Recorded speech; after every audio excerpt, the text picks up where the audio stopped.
Welcome to the Tech Egg. Don't get scrambled. Enjoy the video. You'll begin by launching Disk Cleanup and selecting the drive you want to tidy.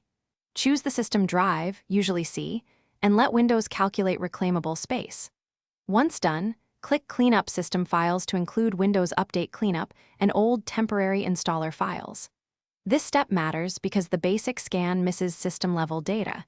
Including system files frees more space and prevents future update issues. Make sure to wait for the scan to finish before moving to the selection screen.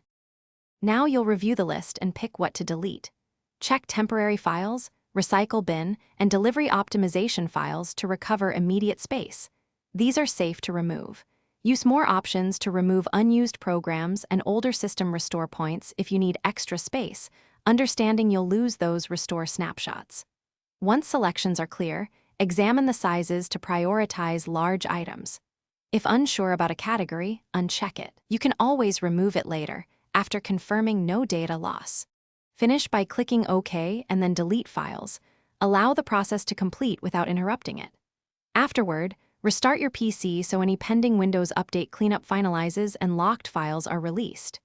If disk cleanup stalls or fails, run System File Checker, sfc/scano, and dism to repair corrupted system components, then try again. Also run chkdsk on the drive if you suspect disk errors. These tools fix underlying issues that can prevent successful cleanup. Thanks for watching. Consider subscribing if I helped unscramble your problems.